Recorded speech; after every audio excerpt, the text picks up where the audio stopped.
आज की कक्षा में हम राजस्थान अध्ययन कक्षा 6 अध्याय नंबर 6 पढ़ेंगे। राजस्थान का भौतिक स्वरूप अत्यंत जटिल एवं विविधताओं से भरा हुआ है। इसके मध्यवर्ती भाग में स्थित अरावली पर्वतमाला विश्व की प्राचीनतम पर्वतमालाओं में से एक है। अरावली पर्वतमाला सबसे प्राचीनतम अरावली पर्वतमाला है। राजस्थान की पश्चिमी भाग मरुस्थलीय है एवं दक्षिणी पूर्वी भाग पठारी है। पश्चिम में तो राजस्थान में पूरा मरुस्थल है और दक्षिण पूर्व में पठारी भाग हैं। भू संरचना के आधार पर राजस्थान को 4 भागों में विभक्त किया गया है। थार का मरुस्थल है, अरावली पर्वत है, पूर्व का मैदान और दक्षिणी पूर्वी के पठारों में विभक्त किया गया है। सबसे पहले हम पढ़ते हैं थार का मरुस्थल। यह भारत के पश्चिमी सीमा से लेकर मध्य राजस्थान में अरावली तक पश्चिमी भाग में थार का मरुस्थल स्थित है। यह राज्य 12 जिलों में लगभग 61% भाग पर फैला है। मरुस्थल कितने 12 जिलों में फैला हुआ है और राजस्थान के 61% भाग पर मरुस्थल पाया जाता है। यहाँ राज्य की 40% जनसंख्या निवास करती है। मरुस्थल में सबसे अधिक जनसंख्या राजस्थान में निवास करती है। यह विश्व का सबसे धनी मरुस्थल भी कहलाता है क्योंकि विश्व के अन्य मरुस्थलों की तुलना में अधिक जन घनत्व भी है, पशु घनत्व है, वर्षा, खनिज विविधता, वनस्पति, सर्वाधिक जैव विविधता केवल राजस्थान के मरुस्थल में ही पाई जाती है और किसी मरुस्थल में नहीं है। बाड़मेर, बीकानेर व अन्य रेतीले मरुस्थलीय भाग को भारतीय महामरुस्थल ग्रेट इंडियन डेजर्ट कहा जाता है। केवल जैसलमेर, बाड़मेर और बीकानेर 3 जिलों में ही सर्वाधिक मरुस्थल है। इन क्षेत्र में रेतीले मिट्टी व रेत के टीले पाए जाते हैं जो हवा के साथ अपना स्थान भी बदल देते हैं। इन्हें बालू का स्तूप या स्थानीय भाषा में धोरे कहा जाता है। राजस्थान के धोरे, धोरारी धरती। थार मरुस्थल को धरातलीय विशेषताओं के आधार पर मरुभूमि, नागौर की उच्च भूमि, अंतः प्रवाही प्रदेश आदि में बांटा गया है। अरावली पर्वतमाला। यह राजस्थान के मध्य भाग में दक्षिणी पश्चिम से लेकर उत्तरी पूर्व दिशा की ओर फैली हुई है। यह राजस्थान के लगभग 9% भाग में फैली हुई है। अरावली पर्वतमाला प्राचीन पर्वतमालाओं में से एक है जो दक्षिण गुजरात के खेड़ब्रह्मा से लेकर उत्तर में दक्षिण की रायसीना तक फैली हुई है। इसकी लंबाई 692 वर्ग किलोमीटर तक फैली हुई है। अरावली पर्वतमाला राजस्थान को 2 भागों में विभाजित करती है, एक तो पूर्व का राजस्थान, एक पश्चिम का राजस्थान। अरावली पर्वतमाला राजस्थान का उच्चतम भूभाग है। इसमें विभिन्न प्रकार के खनिज संसाधन एवं कई नदियों का उद्गम भी मौजूद है। यह मरुस्थल के पूर्व की ओर प्रसार को रोकती है। जो राजस्थान का पूर्व की ओर जो प्रसारण होता है रेगिस्तान का, दौरों का, उनको प्रसारण से रोकती है अरावली पर्वतमाला। यहाँ विभिन्न प्रकार की वनस्पति, वन्य जीव एवं जड़ी बूटी भी पाई जाती है। अरावली पर्वतमाला मानसून को रोककर पूर्वी या दक्षिणी राजस्थान में वर्षा करती है, इसलिए इसे राजस्थान की जीवन रेखा भी कहा जाता है। राजस्थान की जीवन रेखा अरावली पर्वतमाला को कहा जाता है। और अरावली पर्वतमाला में एक सबसे बड़ी चोटी गुरु शिखर स्थित है। सबसे ऊंची चोटी है ये, जिसकी ऊंचाई है 1722 वर्ग किलोमीटर। यह माउंट आबू में स्थित है, सिरोही जिले में स्थित है। अगला है पूर्व का मैदान। राजस्थान का पूर्व का मैदान भाग चंबल, बनास, बाणगंगा और उनकी सहायक नदियों द्वारा निर्मित है, जो विस्तृत रूप के गंगा के मैदान की चंबल नदी के आसपास कोटा से धौलपुर तक का क्षेत्र है। चंबल नदी के आसपास का कौन सा क्षेत्र है? कोटा व धौलपुर का। नाली अपरदन के कारण अत्यधिक यह उबड़ खाबड़ है, जिसे चंबल के बीहड़ या उत्खात भूमि भी कहते हैं। बीहड़ किसे कहते हैं? किसी नदी के कारण जो उबड़ खाबड़ क्षेत्र बन जाता है उसे बीहड़ कहा जाता है।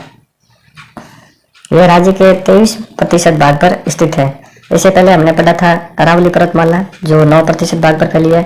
उससे पहले हमने पढ़ा था मरुस्थल जो 61% भाग पर फैला था। अब अपने राज्य की लगभग 40% जनसंख्या निवास कर। यह राजस्थान का सर्वाधिक उपजाऊ एवं सर्वाधिक जनसंख्या वाला क्षेत्र है। इस क्षेत्र में बांसवाड़ा, प्रतापगढ़, डूंगरपुर ऐसे जिले आते हैं। राजस्थान के दक्षिणी भाग में बांसवाड़ा, डूंगरपुर जिलों में माही और सहायक नदियों द्वारा निर्मित कुछ 6 भाग को माही का मैदान कहा जाता है। 56 गांवों के समूह एवं 56 नदी नालों से निर्मित होने के कारण इसको 56 का मैदान भी कहा जाता है। अगला है दक्षिणी पूर्वी पठार के बारे में। इस भाग में प्राचीन काल में आड़ावंशी शासकों का शासन होने के कारण इसको आड़ोती का पठार भी कहा जाता है। यह राज्य के लगभग 7% भाग पर फैला हुआ है। मृदा है वो लावा द्वारा निर्मित है और बहुत ही अधिक उपजाऊ है। और कुछ अन्य पठारों के बारे में पढ़ लेते हैं। सिरोही में आबू एवं उड़िया का पठार मोस्ट है। राजसमंद व उदयपुर में बैराट का पठार, चित्तौड़गढ़ में मस्सा व ऊपरमाल का पठार, उदयपुर एवं प्रतापगढ़ में लसाड़िया का पठार। अब बढ़ते हैं राजस्थान की जलवायु के बारे में।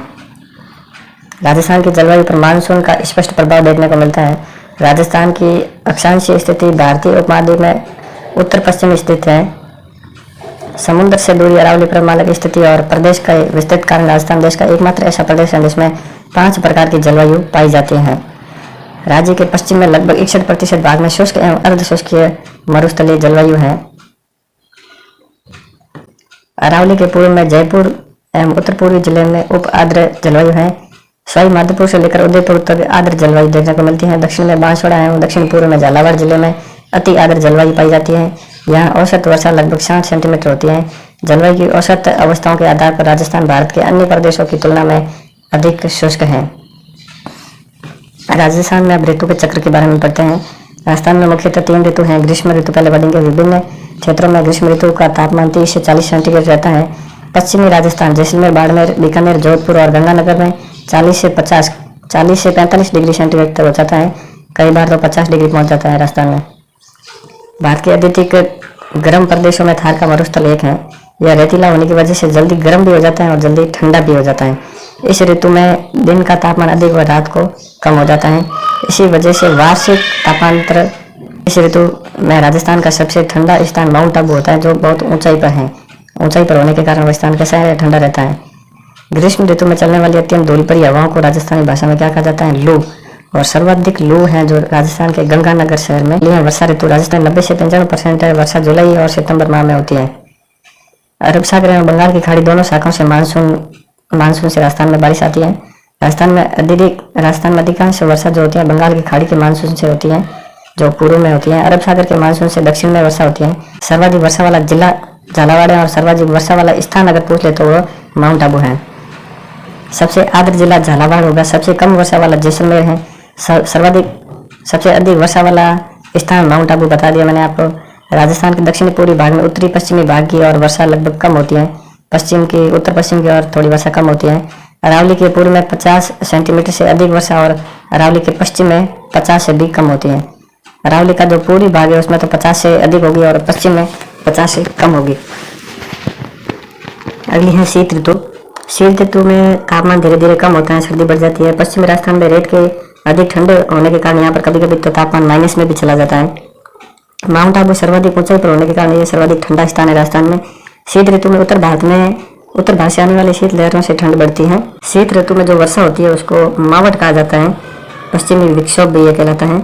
यह चक्रवात भूमध्य सागर से आकर राजस्थान सहित उत्तरी पश्चिमी भारत में वर्षा करता है। इस वर्षा में गेहूं की फसल सर्वाधिक अच्छी होती है। यह भी आपके एग्जाम में आया हुआ था। गेहूं की फसल है जो किस ऋतु में सर्वाधिक लाभ मिलता है गेहूं की। अकाल और मरुस्थलीकरण। वर्षा के अनियमित होने की वजह से राजस्थान के पश्चिमी भाग में बार बार अकाल सूखा पड़ता है। या तो वर्षा अधिक हो जाती है या बहुत कम हो जाती है। इस वजह से पशु पक्षियों के लिए चारा, पानी तथा मनुष्यों के लिए अनाज पेयजल की कमी हो जाती है, जिसे अकाल कहते हैं। भौतिक एवं मानवीय कार्यों द्वारा जब उपजाऊ भूमि बंजर व रेतीली मिट्टी में परिवर्तित हो जाती है, इस क्रिया को मरुस्थलीकरण कहते हैं। बंजर का अर्थ होता है उपजाऊ। बीहड़ का मतलब होता है नदी जल के कटाव से बनी हुई उबड़ खाबड़ भूमि को बीहड़ कहा जाता है। समवर्षा रेखा। मानचित्र पर समान वर्षा होने वाले स्थानों को जोड़ने वाली काल्पनिक रेखा को समवर्षा रेखा कहते हैं। यह भी आपके पीटी एग्जाम में पूछा था समवर्षा रेखा के बारे में। मानसूनी हवाएं ऋतु के अनुसार अपनी दिशा बदलने वाली हवाएं होती है, जिसे मानसूनी हवा कहते हैं। अपर्दन जो मिट्टी का कटाव होता है उसको अपर्दन कहते हैं।